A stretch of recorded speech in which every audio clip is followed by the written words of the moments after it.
The first campfires, how early humans slept. Good evening and welcome back. Tonight, we're traveling further into the past than we ever have before. We're going back to a time before cities, before agriculture, before written language. We're going back to the very beginning of what it means to be human, to a moment when our ancestors discovered something that would change everything about how they lived, how they gathered, and most importantly for our journey tonight, how they slept. Imagine, if you will, a world lit only by starlight. The moon hangs low over an endless savanna, casting long shadows across grasslands that stretch to the horizon. In the distance, the sound of the African night echoes through the darkness. The cough of a leopard, the distant roar of a lion, the rustling of something unseen moving through the tall grass. And somewhere in this vast, dangerous darkness, a small group of early humans huddles together, their eyes wide open, their bodies tense, waiting for the dawn. This was the world before fire.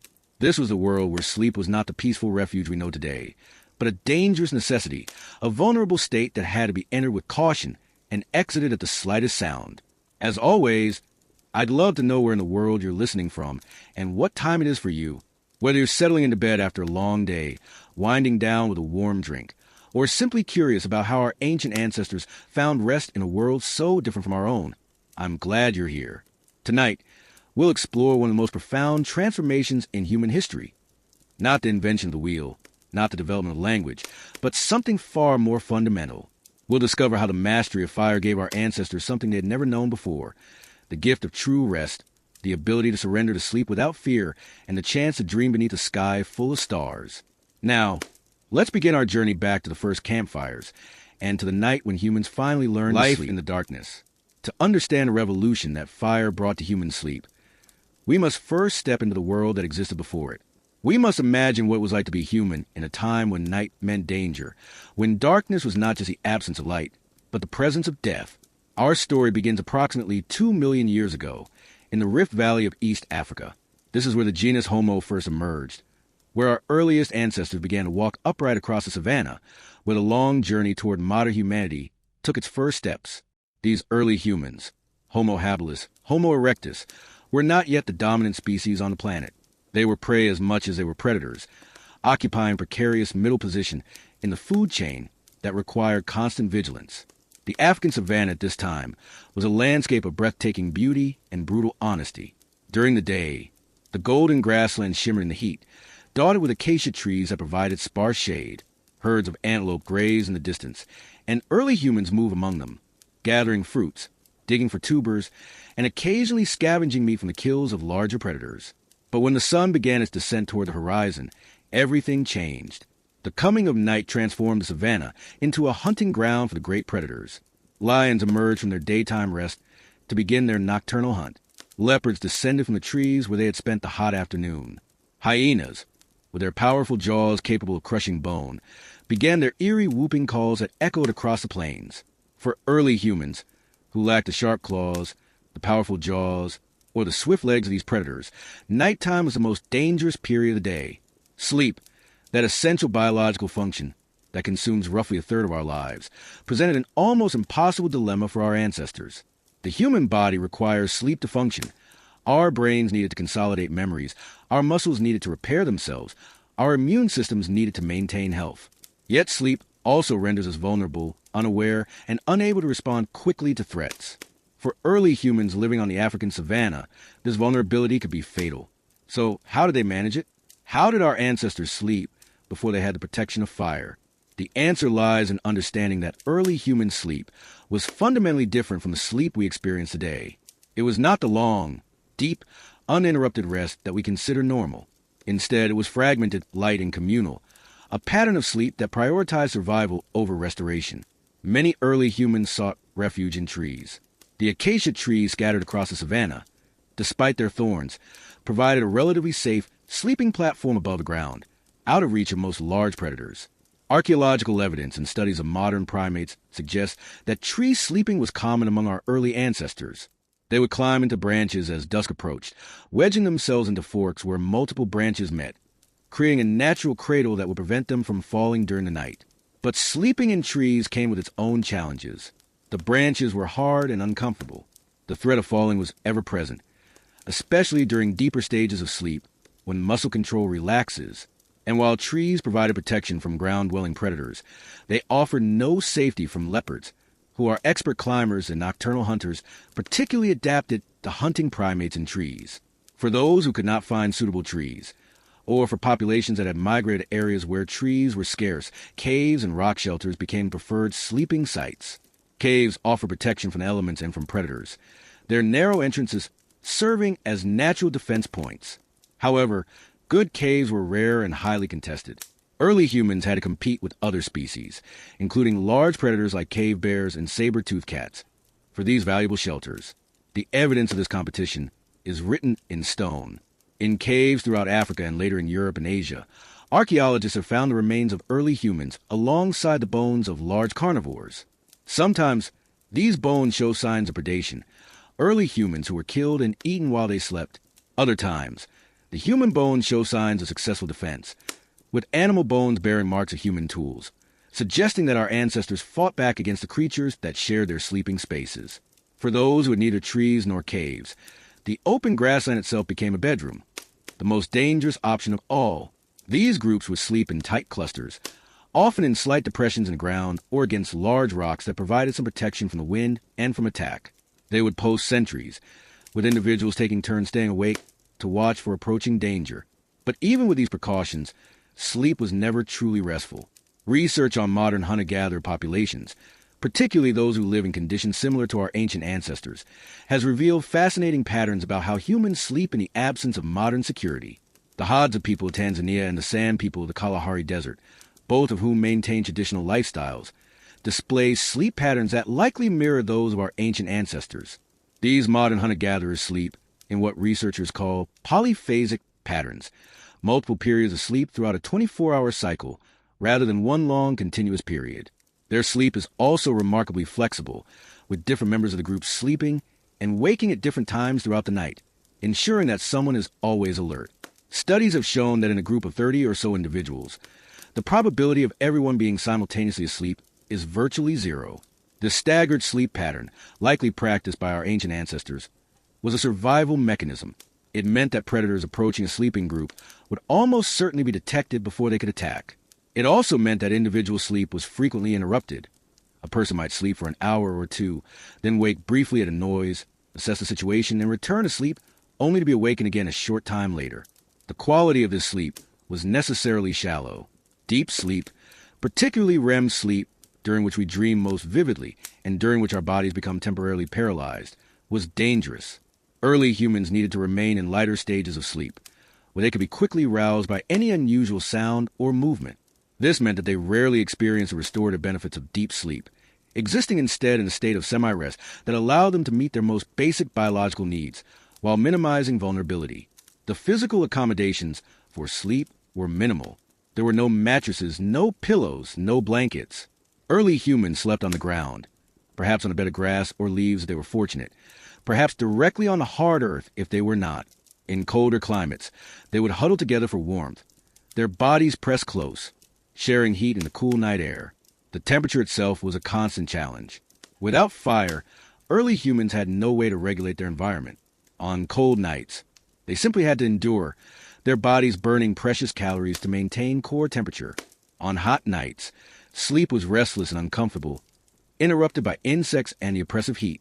The lack of fire also meant total darkness, broken only by moonlight and stars, a darkness so complete that it's almost impossible for modern humans, accustomed to electric lights, to truly comprehend. In this darkness, every sound became amplified. The snap of a twig, the rustle of grass, the call of an animal. Each one could signal danger. The constant state of alertness that this required was exhausting, creating a vicious cycle where the lack of quality sleep made individuals less alert during the day, which in turn made them more vulnerable to daytime dangers. The psychological toll of this lifestyle cannot be overstated. Imagine spending every night in a state of fear, knowing that sleep might be your last act, that closing your eyes could mean never opening them again.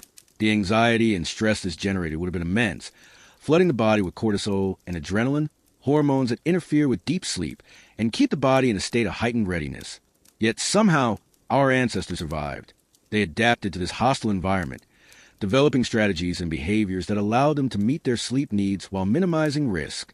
They learned which locations were safest, which times of year certain predators were most active, which sounds indicated true danger, and which were harmless. They formed tight social bonds, relying on one another for protection and support. But it was a hard existence, one that limited human potential in profound ways. The constant sleep deprivation affected cognitive function, making it difficult to engage in complex thinking or planning.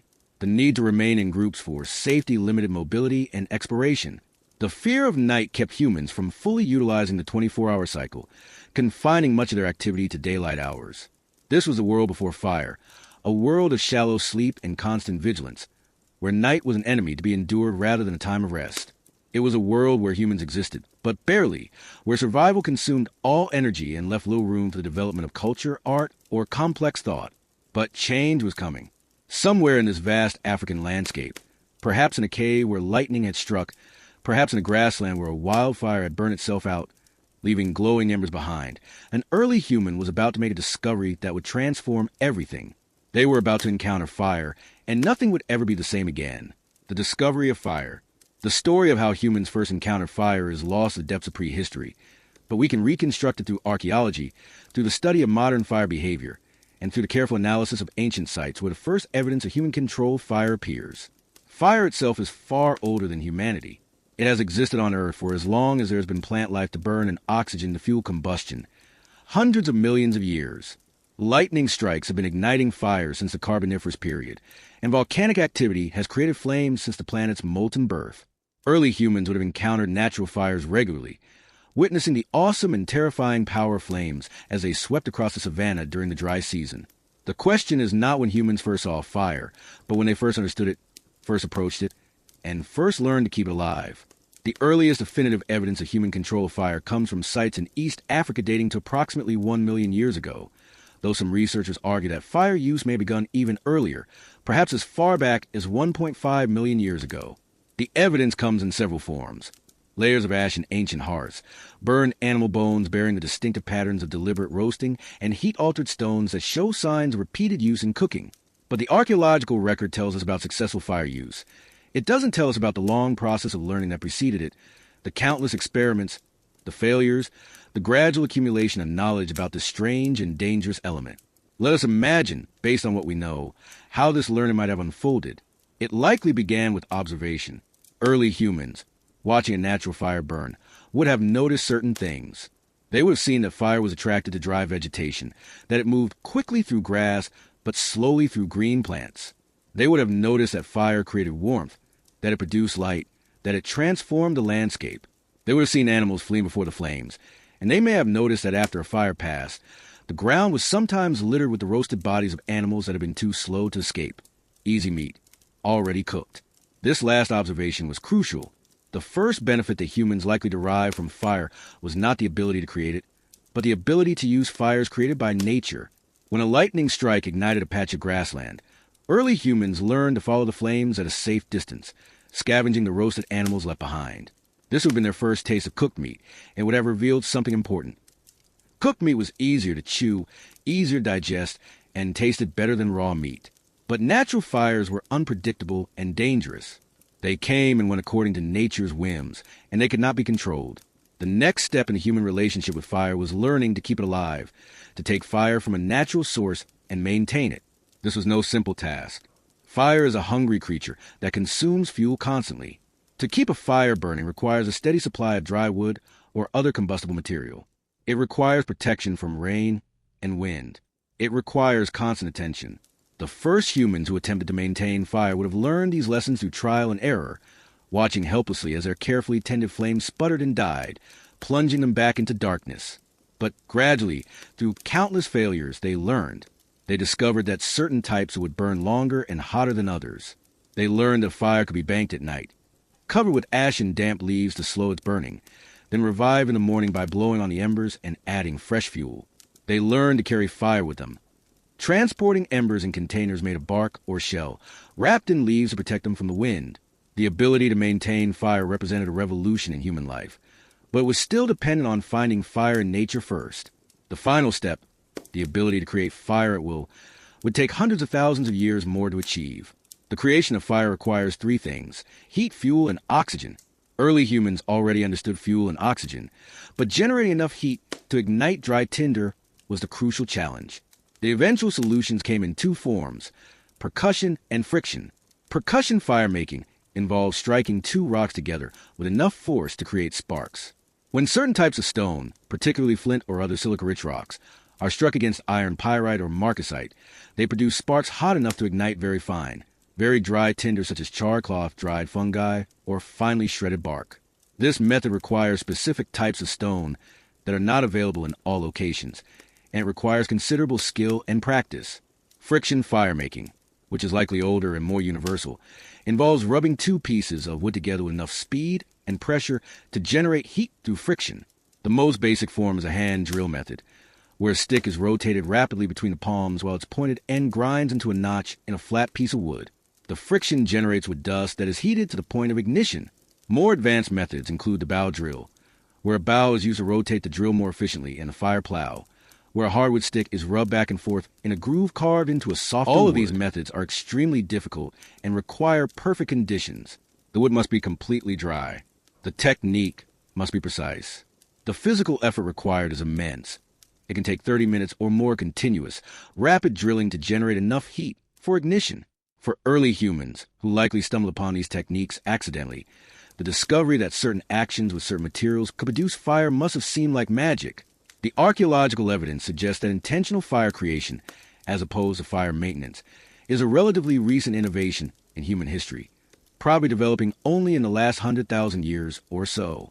For the vast majority of the time that humans have used fire, they have been dependent on keeping natural fire alive, carrying it with them, trading it with neighboring groups, and living in constant fear of its loss. But whenever the ability to create fire developed, and however it happened, the impact on human life was immediate and profound. Fire gave humans power over their environment in a way they had never known before. It gave them light and darkness, warmth and cold, and most importantly for our story tonight, safety in the night. When early humans brought fire to their sleeping sites for the first time, whether it was a protected cave, a sheltered rock overhang, or simply a clearing in the grassland, they created the first truly human space. They created a circle of light and warmth in the darkness, a boundary between the known and the unknown, a place where the rules of the natural world could be temporarily suspended. The psychological impact of this must have been staggering. For the first time in the history of their species, humans could sit in the darkness and not be afraid. They could see each other's faces by firelight. They could watch the shadows dance on the rock walls. They could hear the sounds of predators in the distance and know that those predators would not approach the light. Fire transformed early humans from creatures of the day into creatures of both day and night. It extended their useful time, allowing them to work, to socialize, to prepare food, and to tend to tools after the sun had set. But most importantly, it transformed their sleep. For the first time in human evolution, our ancestors could close their eyes and truly rest. The first night of real sleep. Let us imagine, as vividly as we can, what that first night around controlled fire might have been like. The sun has set over savannah, and a familiar anxiety of nightfall begins to creep over the small group of early humans. There are perhaps 15 of them, a mixed band of adults, adolescents, and children bound together by kinship and mutual dependence. They have spent the day foraging, moving across the landscape in search of food and water, always alert for danger. As the light begins to fade, they make their way to a familiar sleeping site, a shallow cave in a rocky hillside that they have used before. It offers some protection from the elements and from predators, but it is not perfect. The entrance is wide, and in the past they've had to huddle in the back, posting guards, spending the night in that familiar state of semi-alertness that passes for sleep. But tonight is different.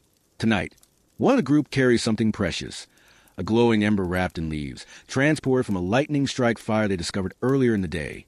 This is not the first time they have encountered fire, but it is the first time they have successfully brought it to their sleeping place. As darkness settles over the landscape, they quickly gather dry grass and twigs. The carrier unwraps the ember carefully, places it on the ground, and gently feeds it with the driest tinder. A thin wisp of smoke rises. Then suddenly, miraculously, a tiny flame appears. The group works together with practiced efficiency, adding larger sticks, building the fire gradually, until a proper campfire burns at the entrance to the cave. The effect is immediate and profound. The light pushes back the darkness, creating a bubble of visibility that extends several meters in all directions. Where before there was only the faint starlight, Now there is a warm, flickering glow that illuminates the faces of the group members, the rock walls of the cave, the ground around them.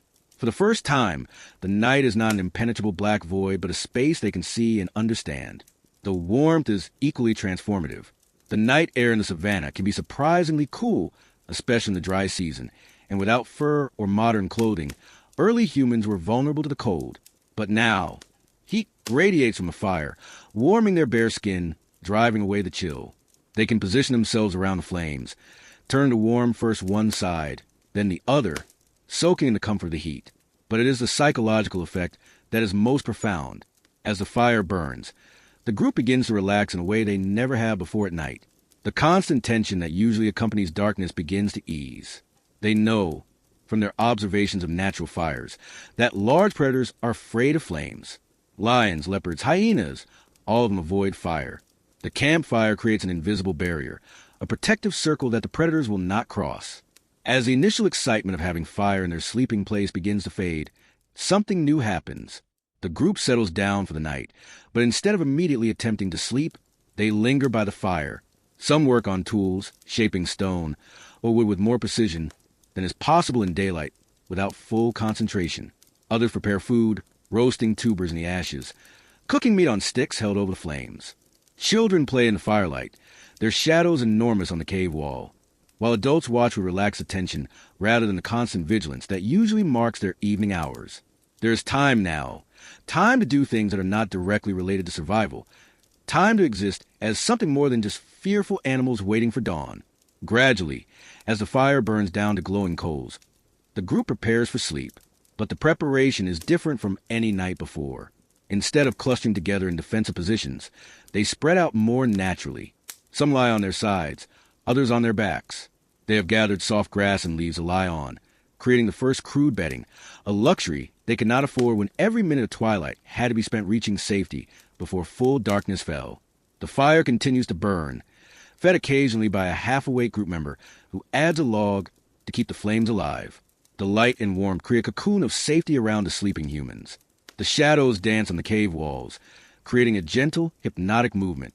The sound of the fire, the soft crackle and pop of burning wood, becomes a form of white noise, a soothing constant that masks the normal sounds of night. And for the first time, they sleep deeply. The difference is remarkable. Without the constant need for vigilance, without the frequent awakenings at every sound, the humans begin to descend into the deeper stages of sleep that their bodies desperately need. Their breathing slows and deepens. Their muscles relax fully. Their brains, no longer on high alert, begin the essential work of consolidation and repair that can only happen during deep sleep. In this deeper sleep, they dream more vividly.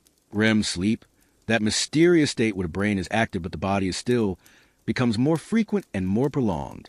They dream of the day's events, of hunts and gatherings, of social interactions and challenges.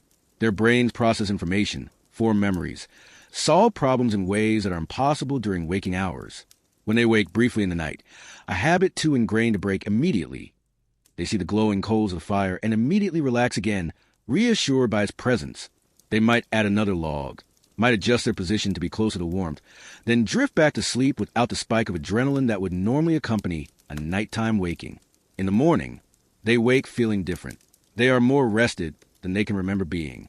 The constant fatigue that has marked their entire lives is slightly less.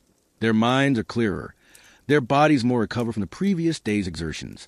This is the beginning of a new pattern, a new way of being human. Over the coming nights and weeks, as they maintain their fire and develop better techniques for keeping alive, the changes become more pronounced. Better sleep leads to better cognitive function. Better cognitive function leads to better problem solving, to innovation, to the development of new skills and techniques. The fire becomes the center of their social life. Each evening, as they gather around its warmth, they spend more time together in a relaxed state than ever before. They share food cooked in the flames. They communicate, developing more complex vocalizations, the precursors to true language. They strengthen social bonds through this shared experience of safety and comfort. The children especially benefit from this new pattern. Growing brains need abundant sleep to develop properly, and for the first time, children can sleep through the night without interruption, allowing their developing minds to form neural connections that will shape their intelligence and capabilities. How campfires changed everything. The domestication of fire, for that is truly what it was, the taming of a wild force and bending it to human purposes, represents perhaps the single most important technological achievement in human history. The impacts were so far-reaching, so fundamental, that they reshaped human biology, human society, and human consciousness itself. Let us explore these changes one by one, beginning with the most immediate and obvious, the transformation of human diet and nutrition. Before fire, human diet was constrained by what could be eaten raw. Meat had to be fresh enough to chew and digest. Tough sinews and connective tissues were largely inedible. Many plant foods were poisonous or indigestible in their raw state. The calories available from raw food sources were limited, and extracting those calories required substantial energy, hours of chewing tough raw meat or fibrous plants. Fire changed all of this. Cooking meat makes it easier to chew and digest, breaking down proteins and killing parasites and bacteria that cause disease. Roasted meat provides more calories with less effort, both in consumption and in digestion. The same is true for plant foods. Many tubers and roots that are bitter, tough, or toxic when raw become palatable and nutritious when cooked. Grains and legumes that are indigestible raw become staple foods after heating. The British primatologist Richard Wrangham has argued convincingly that cooking was a turning point in human evolution. In his book Catching Fire, How Cooking Made Us Human, he presents evidence that the adoption of cooked food around 1.9 million years ago coincided with major changes in human anatomy. The emergence of Homo erectus with larger brain, smaller teeth, and shorter digestive tract. The logic is compelling. Cooked food provides more calories with less digestive effort. This freed up energy that could be redirected to the brain, which is an extremely energy-hungry organ, consuming roughly 20% of the body's calories despite making up only 2% of its mass. The extra calories from cooked food could support larger brains. The reduced need for chewing tough raw food allowed the jaw muscles and teeth to become smaller. The increased digestibility of cooked food allowed the gut to shorten, since less intestinal surface area was needed to extract nutrients. This dietary revolution had immediate implications for sleep. Better nutrition meant healthier bodies, which in turn meant more restorative sleep. The shorter digestive tract meant that humans could sleep without the constant digestive processes that keep many herbivores awake for long portions of the night, endlessly chewing and processing low-quality plant matter. But beyond nutrition, fire transformed the basic calculus of sleep safety. As we have discussed, the primary constraint on prehistoric human sleep was the threat of predators. Humans are not particularly formidable animals in direct physical confrontation with large predators. We lack sharp teeth, claws, armor, or great size. We cannot outrun a lion or overpower a leopard. Our primary defense mechanisms are our intelligence and our social cooperation, neither of which functions well during sleep. Fire changed this equation. Large predators fear fire instinctively. Lions, leopard, hyenas, and other nocturnal hunters will not approach an active fire. Modern studies of human-wildlife conflict in Africa have shown that fires are remarkably effective at deterring predators. Communities that maintain fires around their livestock or sleeping areas experience dramatically fewer nighttime attacks than those without fire. For early humans, this meant that fire created a defensive perimeter. A group sleeping around a fire was effectively protected from the most dangerous nighttime predators. This allowed for several critical changes in sleep patterns. First, it allowed for longer continuous sleep periods. Without the need to wake frequently to check for threats, humans could ascend into deeper stages of sleep and remain there longer. Studies of modern hunter-gatherer populations that use fire but lack other modern security measures show that they typically sleep in consolidated periods of 6 to 8 hours, much closer to modern Western sleep patterns than the fragmented polyphasic sleep that characterizes populations without fire. Second, it allowed for more flexible sleeping arrangements. With the protection of fire, not everyone in the group needed to remain alert simultaneously. The fire itself acted as a deterrent and an alarm system. Any animal approaching would likely disturb a fire or make noise that would wake nearby sleepers. This meant that the entire group could sleep more deeply without sacrificing security. Third, it enabled sleep in a wider range of locations. Before fire, human sleeping sites were constrained to locations with natural protection, caves, thick trees, or defensible positions. With fire, humans could sleep safely in more exposed locations, including open grasslands, riverbanks, and forest clearings. This increased mobility was crucial for human expansion across diverse environments. The thermal regulation provided by fire was equally important. Humans are tropical animals by evolution, with relatively little body hair compared to our primate cousins. This adaptation served us well in the heat of the African savanna, where efficient cooling through sweating gave us an advantage in persistence hunting, but it left us vulnerable to cold, particularly at night. Without fire, humans in temperate or cold climates faced a serious challenge. Cold disrupts sleep, causing frequent awakenings as the body struggles to maintain core temperature. It also requires the expenditure of substantial calories to generate heat, calories that were precious and hard to obtain for early humans. Fire solved this problem elegantly. A campfire can maintain a comfortable temperature even on cold nights, allowing humans to sleep without the metabolic cost of shivering.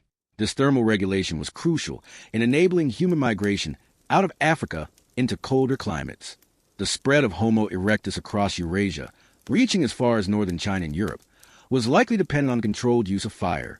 Archaeological sites in northern China, such as the Kudian Cave near Beijing, show clear evidence of fire use by Homo erectus populations dating to roughly 400,000 years ago.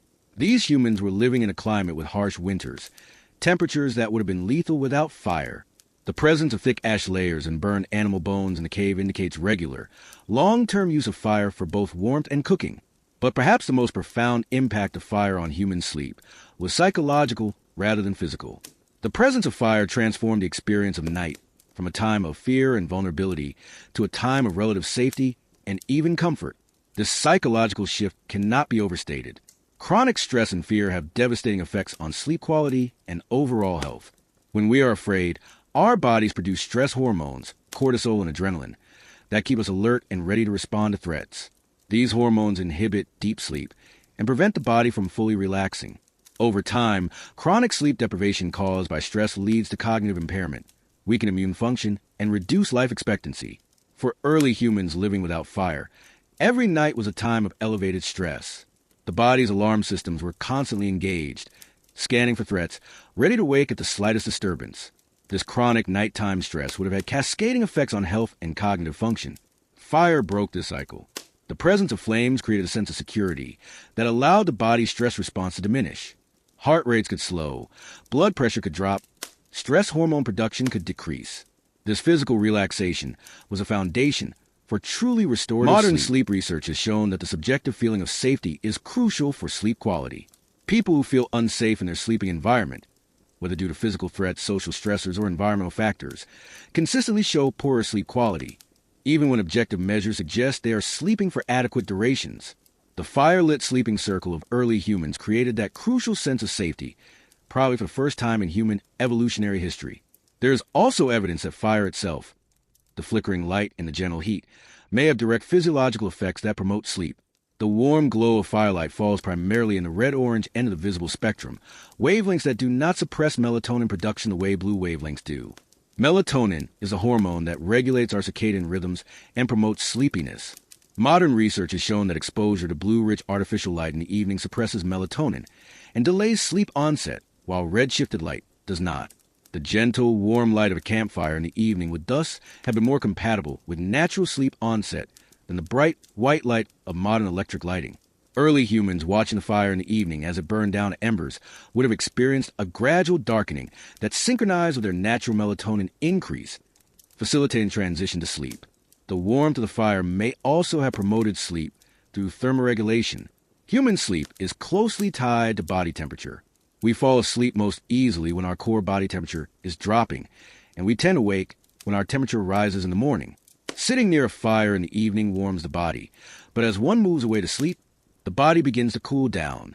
This natural temperature drop may have enhanced sleep onset for early humans. The social campfire. But fire did more than just improve individual sleep. It transformed the social fabric of human groups in ways that would shape the development of human culture. Before fire, social interaction in early human groups was largely limited to daylight hours. Once darkness fell, the need for vigilance and the difficulty of seeing other group members' faces and expressions would have severely limited communication and bonding. Groups would sleep clustered together for warmth and protection, but they would not engage in complex social behaviors. Fire changed this by extending the social day. For the first time, humans could gather in the evening, after the day's foraging and activities were complete, and spend time together in a relaxed, secure setting. This evening fire circle became the heart of human social life, and many researchers believe it was a crucible in which much of human culture was forged. Anthropologist Polly Wiesner conducted fascinating research on this topic with the Jew/Hoansi people of the Kalahari Desert in southern Africa, one of the few remaining populations that maintain a traditional hunter-gatherer lifestyle. She recorded hundreds of hours of daytime and nighttime conversations around campfires, analyzing the content and emotional tone of these interactions. Her findings, published in 2014, revealed a stark difference between day and night talk. During the day, conversations focused primarily on practical matters, planning hunts, discussing food sources, resolving conflicts, making tools. The tone was often critical or instructional. But at night, around the fire, the content shifted dramatically. Roughly 81% of nighttime conversations involved storytelling, spiritual matters, or discussions of social relationships and cultural values. The tone was more relaxed, often humorous, and focused on building group cohesion rather than solving immediate practical problems. Wiesner argues that these nighttime fireside gatherings were crucial for human cultural development. Storytelling allows information to be transmitted across generations without requiring direct experience. An elder can tell young hunters about a dangerous animal encountered decades ago, preparing them for a threat they haven't yet faced. Stories about successful hunts teach technique and strategy. Stories about social conflicts and their resolutions teach moral lessons and reinforce group norms. These stories, told and retold around countless campfires over hundreds of thousands of years, became the foundation of human culture. They encoded knowledge about the environment, about social relationships, about moral and ethical behavior. They created shared histories and identities that bound groups together and distinguished them from others. They sparked imagination and creativity, encouraging listeners to think about possibilities beyond their immediate experience. The fire circle also facilitated the development of language itself. While the precise timeline of language evolution remains debated, most researchers agree that fully modern language, with complex grammar, abstract concepts, and large vocabulary, emerged sometime between 200,000 and 50,000 years ago. The social environment of the fire circle, with its extended periods of face-to-face interaction in good lighting conditions, would have been ideal for development and refinement of linguistic skills. Sitting around a fire, early humans could see each other's faces clearly, reading subtle expressions and responding to visual cues. They could make eye contact, establishing attention, and signaling turn-taking in conversations. They could use gestures to supplement their vocalizations, pointing to objects or miming actions. All of these elements, visual feedback, sustained attention, and multimodal communication, are crucial for language development. The fire circle also created a more egalitarian social space than daytime activities. During the day, individuals might be scattered across the landscape, pursuing different tasks, with status differences clearly marked by position and activity. But at night, around the fire, everyone sat together in a rough circle, equal in their relationship to the light and warmth. This may have facilitated more democratic discussion and decision-making, allowing lower-status individuals to voice opinions and contribute to group decisions in ways that would have been more difficult during hierarchical daytime activities. For children, the evening fire was a time of learning and bonding. They could watch adults working on tools and crafts, learning techniques through observation. They could listen to stories that taught them about their culture and their world. They could play and socialize with other children in a safe, supervised environment. The extended social time provided by fire would have been crucial for the transmission of culture from one generation to the next. The campfire also strengthened pair bonds and family relationships. Couples could sit together in the firelight, communicating and bonding in ways that would have been impossible in the fearful darkness of pre-fire nights. Parents could attend their children, comfort them, and spend relaxed time with them after the stresses of the day. All of these social changes fed back into sleep quality. Stronger social bonds reduce stress and increase feelings of security. Groups with strong social cohesion sleep better than groups marked by conflict and tension. The evening fire circle, by providing a space for positive social interaction, conflict resolution, and relationship building, created the social conditions for better sleep architecture around the fire. Let us now paint a more detailed picture of what sleep actually looked like for early humans who had domesticated fire. The physical arrangement, the sounds, the sights, the feelings, all the sensory details that would have characterized this new way of sleeping. The sleeping site has been carefully chosen. It's a rock overhang that provides shelter from rain and wind, with a clear area in front where the fire can burn safely. The group arrived in the late afternoon, and several members spent time gathering firewood, a constant necessity when maintaining fire. They have brought enough to last through the night, selecting different types of wood for different purposes. Fast-burning kindling to revive the flames quickly, dense hardwoods that burn slowly and provide long-lasting coals. As the sun sets, the fire is built up. It's positioned at the entrance to the shelter, creating a barrier between the sleeping area and the open wilderness beyond. The flames are allowed to burn high initially, both for cooking the evening meal and for the psychological comfort of a strong, bright fire as darkness falls. The evening meal is leisurely compared to the hurried eating that would have characterized pre-fire life. Food is cooked in and around the flames, meat on sticks, tubers in the ashes, perhaps a broth simmering in a stone bowl heated with hot rocks from the fire. The act of eating warm food is itself a comfort, raising core body temperature and creating a pleasant drowsiness. As the meal concludes and the fire is allowed to burn down, people prepare their sleeping spots. The ground has been cleared of rocks and sticks. Some individuals have gathered dry grass, arranging it into rough bedding. Others have found broad leaves that can serve as mats, keeping their bodies off the damp earth. In colder weather, people might sleep on a layer of ashes from previous fires. The ash provides insulation and retains heat. Animal skins, if the group has them, are used as covers. Early humans, who lacked the woven textiles of later civilizations, would have relied on the pelt of animals they had hunted. These skins would be worn during the day and used as blankets at night, providing crucial insulation. Larger skins might be shared by family units or even spread over several people, fostering closeness and shared warmth. The arrangement of sleeping bodies reflects social relationships. Family units cluster together, parents with their children, sometimes extended family members group nearby. Young children sleep pressed against their mothers, able to nurse during the night. If needed, older children might sleep next to siblings or friends. Adult pair bonds are visible in the sleeping arrangements, with couples positioned together. But the arrangement is also strategic. The fire creates a gradient of warmth and light, brightest and warmest near the flames, darker and cooler farther away. The most vulnerable group members, young children and infants, are positioned in the warmer areas, protected by the presence of adults between them and any potential threats.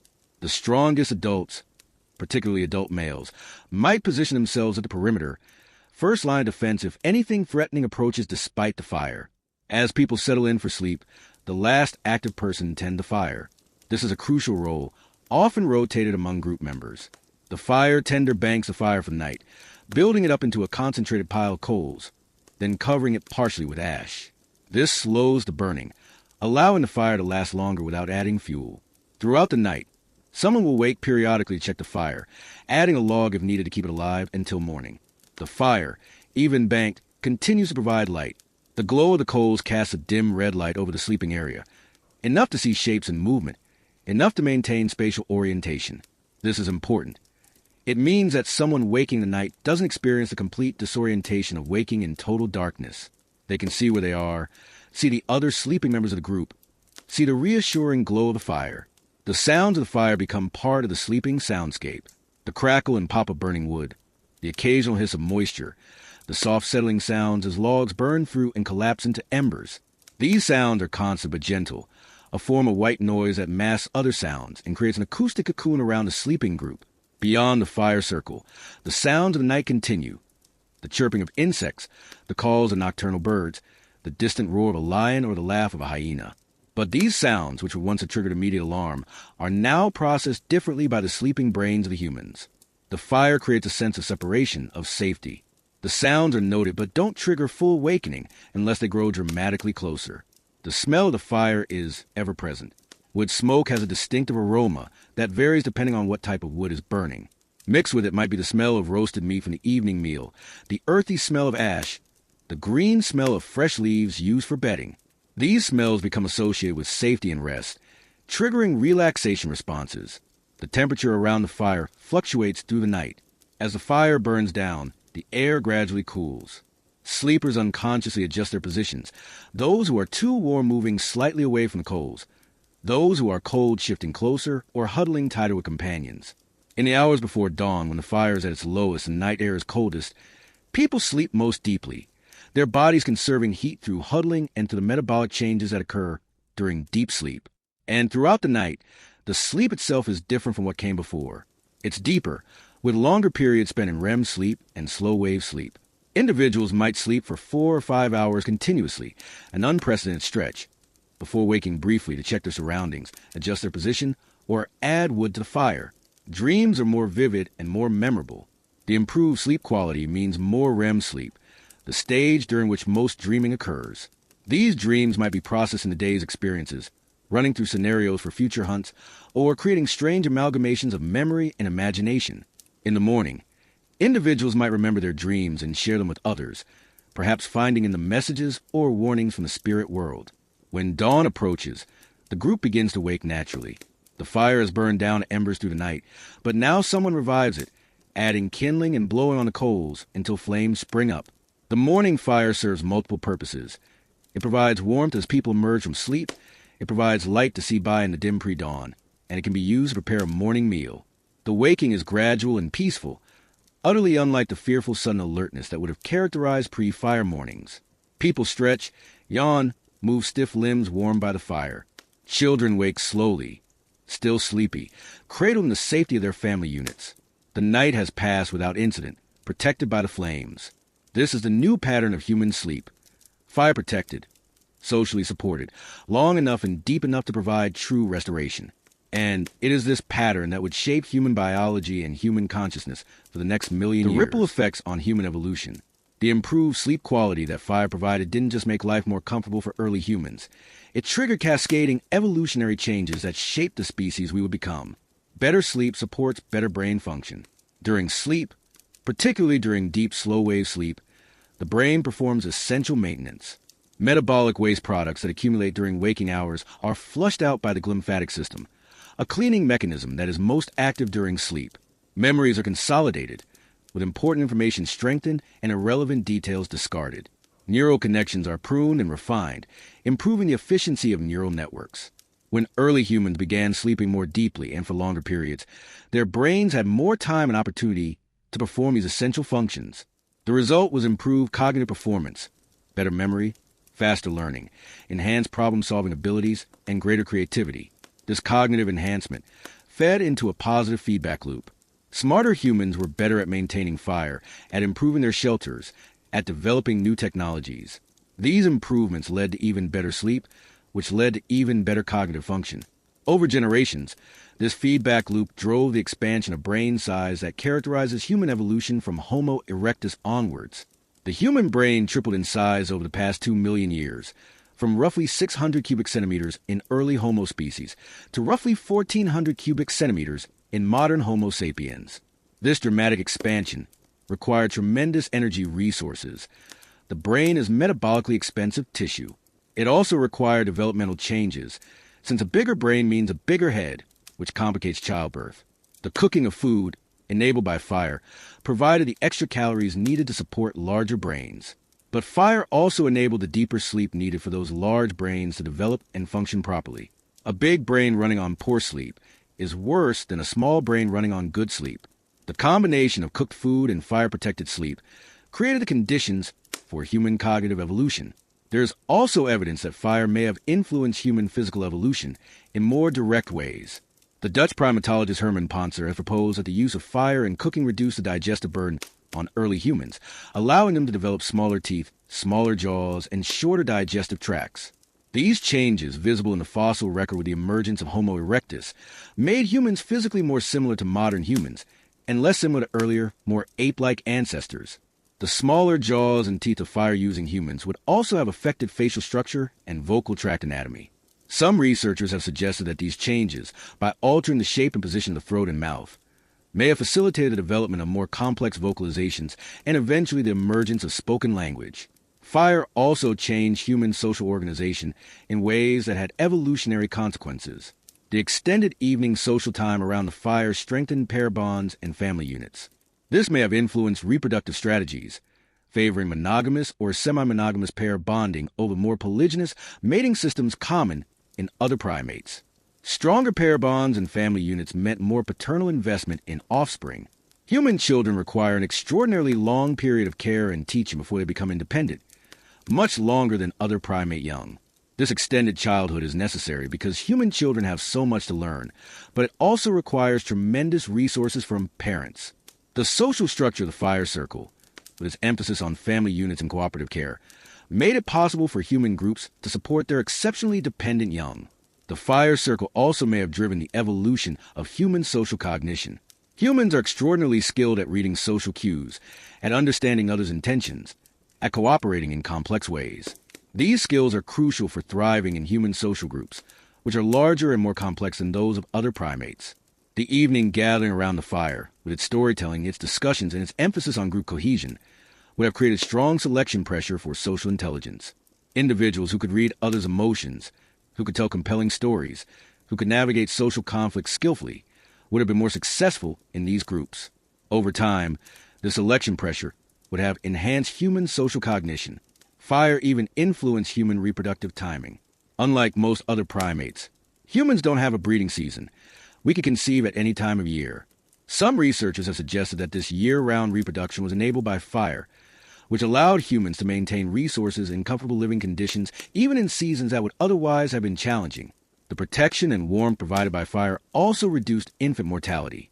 Human infants are extremely vulnerable. They cannot regulate their own temperature. They cannot flee from danger. They cannot feed themselves. Before fire, infant mortality in early human populations would have been extremely high, with exposure, predation, and disease killing many infants before they reached adulthood. Fire-protected sleeping sites dramatically reduced these risks. Infants could sleep warm, protected from predators, in close contact with their mothers. This reduced infant mortality meant that more children survived to adulthood, increasing population growth rates and accelerating evolutionary change. All of these factors improve cognition, alter physical development, enhance social organization, increase reproduction, combine to drive human evolution in the direction of the modern human form. And at the heart of all these changes was something as simple as sleep. Better sleep, enabled by fire, created the conditions for humans to become fire human. And the migration out of Africa. The mastery of fire was also crucial for one of the most important events in human history, the migration out of Africa and the colonization of the rest of the world. Africa, particularly East Africa, is where humans evolved. It is the environment to which we are most naturally adapted, with warm temperatures, abundant water, and ecosystems rich in the foods that early humans could exploit. But starting around 2 million years ago, human populations began to expand beyond Africa, first into the Middle East, then across Asia, and eventually into Europe. These migrations took early humans into environments very different from the African savanna. Northern regions experienced seasonal temperature variations, with cold winters that would have been lethal to humans without cultural adaptations. Even temperate regions have nighttime temperatures that drop well below comfortable levels for unprotected humans. Fire was a technology that made survival in these new environments possible. With fire, humans could sleep safely and warmly even in climates where nighttime temperatures dropped below freezing. Archaeological evidence from sites in northern China, Central Asia, and Europe shows clear signs of fire use by early human populations, often in caves or rock shelters that provided additional protection from the elements. The site of Gesher Benat Yaakov in Israel, dating to roughly 800,000 years ago, shows some of the earliest evidence of controlled fire use outside of Africa. The site contains multiple hearths with burned seeds, wood, and flint, suggesting repeated, intentional use of fire over long periods. This site is located in a region that, while not as cold as northern Europe, still experiences cool winters that would have been challenging for early humans without fire. In Europe, the site of Skaaningen in Germany, dating to roughly 300,000 years ago, provides remarkable evidence of human adaptation to cold climates. The site has yielded wooden spears, the oldest known complete hunting weapons, along with extensive evidence of fire use. The humans at Skaaningen were living in a cool, temperate climate, hunting large game, and clearly using fire as a regular part of their survival strategy. The spread of humans across Eurasia, ultimately reaching as far as the British Isles in the west and Japan in the east, was facilitated by the ability to create fire-protected sleeping sites wherever they went. Each new group that ventured into unknown territory carried with them the knowledge and the embers that would allow them to sleep safely in their new home. The migration into Europe is particularly interesting because it brought humans into contact with the Neanderthals, another human species that had evolved in Europe and was well adapted to Ice Age conditions. Neanderthals definitely used fire. There's extensive archaeological evidence of hearths, burned animal bones, and fire-modified tools at Neanderthal sites. In fact, some researchers argue that Neanderthals may have been even more dependent on fire than anatomically modern humans. Neanderthals had shorter limbs and stockier bodies than modern humans, adaptations for conserving heat in cold climates. But they also had larger brains and more robust bodies, both of which would have required more calories to maintain. Fire, by enabling cooking and providing warmth, would have been essential for Neanderthal survival in Ice Age Europe. When modern humans arrived in Europe around 45,000 years ago, they encountered Neanderthals who had been successfully occupying the continent for hundreds of thousands of years. Both species used fire, both cooked their food, both slept protected by flames. Yet within 15,000 years, the Neanderthals were extinct and modern humans were the sole remaining human species. The reasons for Neanderthal extinction remain debated, but some researchers have suggested that modern humans may have had superior fire-making technologies. While Neanderthals clearly used fire, evidence for their ability to create fire on demand is less certain.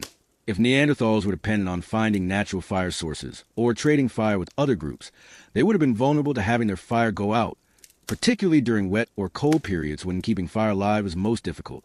Modern humans, in contrast, show clear evidence of sophisticated fire-making technologies by this period. Archaeological sites contain percussion fire-making kits, pieces of pyrite and flint, carefully selected and carried for the specific purpose of making sparks. The ability to create fire at will, rather than relying on maintaining existing fire, would have been a significant advantage in the challenging Ice Age environment of Europe.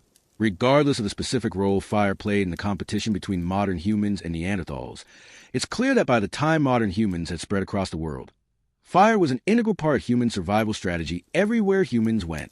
From the Arctic to the tropics, from coastal regions to high mountains, humans slept protected by flames. Modern echo. Now, let us return from the deep past of present day to consider how the ancient relationship between fire and sleep continues to shape our lives, even in a world of electric lights and central heating. On some level, humans have never forgotten the lesson learned hundreds of thousands of years ago. Fire equals safety. Fire equals warmth. Fire equals rest. Even though we no longer face the threats that our ancestors did, even though we sleep in locked houses with alarm systems, even though predators no longer prowl outside our doors, we still find comfort in fire. Consider how many people use candles in their evening routines.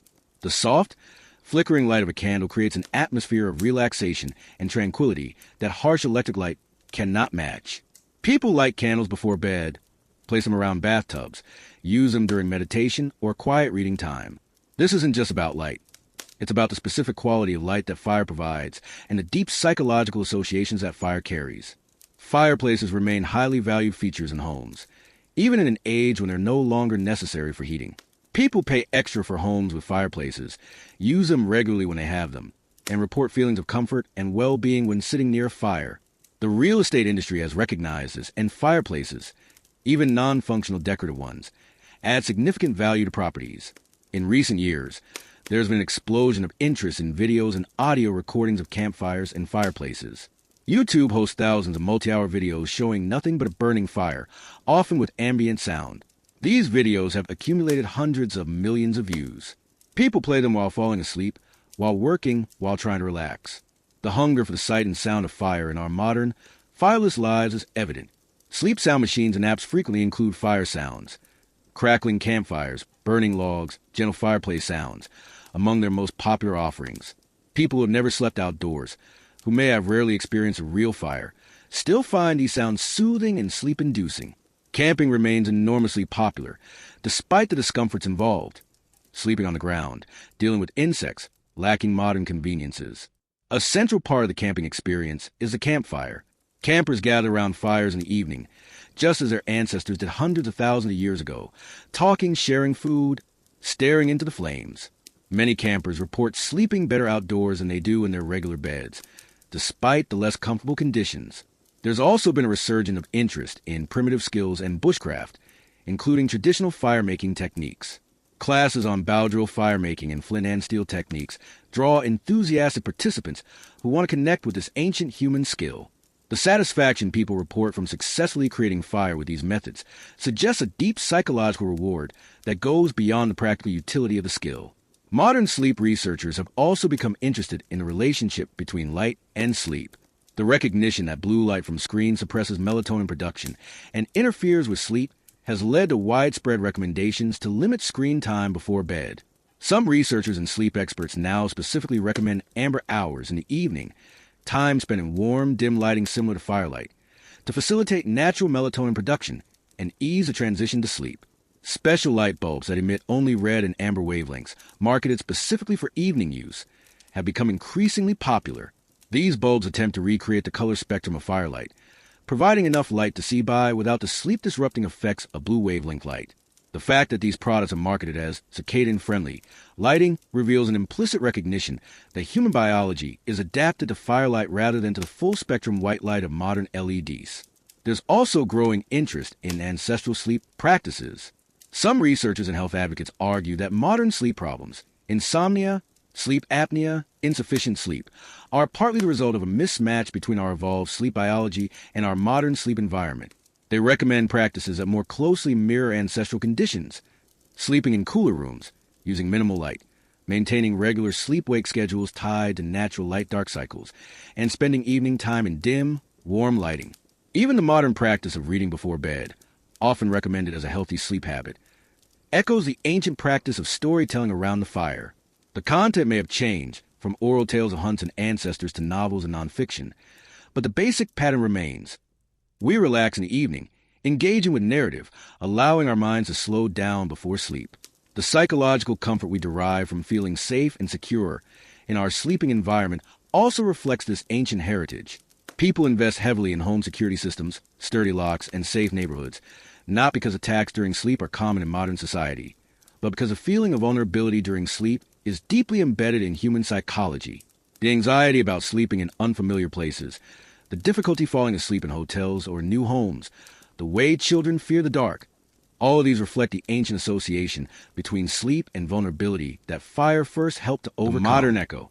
Now, let us return from the deep past of present day to consider how the ancient relationship between fire and sleep continues to shape our lives, even in a world of electric lights and central heating. On some level, humans have never forgotten the lesson learned hundreds of thousands of years ago. Fire equals safety. Fire equals warmth. Fire equals rest. Even though we no longer face the threats that our ancestors did, even though we sleep in lock houses with alarm systems, even though predators no longer prowl outside our doors, we still find comfort in fire. Consider how many people use candles in their evening routines. The soft, flickering light of a candle creates an atmosphere of relaxation and tranquility that harsh electric light cannot match. People light candles before bed, place them around bathtubs, use them during meditation or quiet reading time. This isn't just about light. It's about the specific quality of light that fire provides and the deep psychological associations that fire carries. Fireplaces remain highly valued features in homes, even in an age when they're no longer necessary for heating. People pay extra for homes with fireplaces, use them regularly when they have them, and report feelings of comfort and well-being when sitting near a fire. The real estate industry has recognized this, and fireplaces, even non-functional decorative ones, add significant value to properties. In recent years, there's been an explosion of interest in videos and audio recordings of campfires and fireplaces. YouTube hosts thousands of multi-hour videos showing nothing but a burning fire, often with ambient sound. These videos have accumulated hundreds of millions of views. People play them while falling asleep, while working, while trying to relax. The hunger for the sight and sound of fire in our modern, fireless lives is evident. Sleep sound machines and apps frequently include fire sounds. Crackling campfires, burning logs, gentle fireplace sounds, among their most popular offerings. People who have never slept outdoors, who may have rarely experienced a real fire, still find these sounds soothing and sleep-inducing. Camping remains enormously popular, despite the discomforts involved. Sleeping on the ground, dealing with insects, lacking modern conveniences. A central part of the camping experience is the campfire. Campers gather around fires in the evening, just as their ancestors did hundreds of thousands of years ago, talking, sharing food, staring into the flames. Many campers report sleeping better outdoors than they do in their regular beds, despite the less comfortable conditions. There's also been a resurgence of interest in primitive skills and bushcraft, including traditional fire-making techniques. Classes on bow drill fire-making and flint and steel techniques draw enthusiastic participants who want to connect with this ancient human skill. The satisfaction people report from successfully creating fire with these methods suggests a deep psychological reward that goes beyond the practical utility of the skill. Modern sleep researchers have also become interested in the relationship between light and sleep. The recognition that blue light from screens suppresses melatonin production and interferes with sleep has led to widespread recommendations to limit screen time before bed. Some researchers and sleep experts now specifically recommend amber hours in the evening, time spent in warm, dim lighting similar to firelight, to facilitate natural melatonin production and ease the transition to sleep. Special light bulbs that emit only red and amber wavelengths, marketed specifically for evening use, have become increasingly popular. These bulbs attempt to recreate the color spectrum of firelight, providing enough light to see by without the sleep-disrupting effects of blue wavelength light. The fact that these products are marketed as circadian-friendly lighting reveals an implicit recognition that human biology is adapted to firelight rather than to the full-spectrum white light of modern LEDs. There's also growing interest in ancestral sleep practices. Some researchers and health advocates argue that modern sleep problems, insomnia, sleep apnea, insufficient sleep, are partly the result of a mismatch between our evolved sleep biology and our modern sleep environment. They recommend practices that more closely mirror ancestral conditions: sleeping in cooler rooms, using minimal light, maintaining regular sleep-wake schedules tied to natural light-dark cycles, and spending evening time in dim, warm lighting. Even the modern practice of reading before bed, often recommended as a healthy sleep habit, echoes the ancient practice of storytelling around the fire. The content may have changed, from oral tales of hunts and ancestors to novels and nonfiction, but the basic pattern remains. We relax in the evening, engaging with narrative, allowing our minds to slow down before sleep. The psychological comfort we derive from feeling safe and secure in our sleeping environment also reflects this ancient heritage. People invest heavily in home security systems, sturdy locks, and safe neighborhoods, not because attacks during sleep are common in modern society, but because a feeling of vulnerability during sleep is deeply embedded in human psychology. The anxiety about sleeping in unfamiliar places, the difficulty falling asleep in hotels or new homes, the way children fear the dark, all of these reflect the ancient association between sleep and vulnerability that fire first helped to overcome.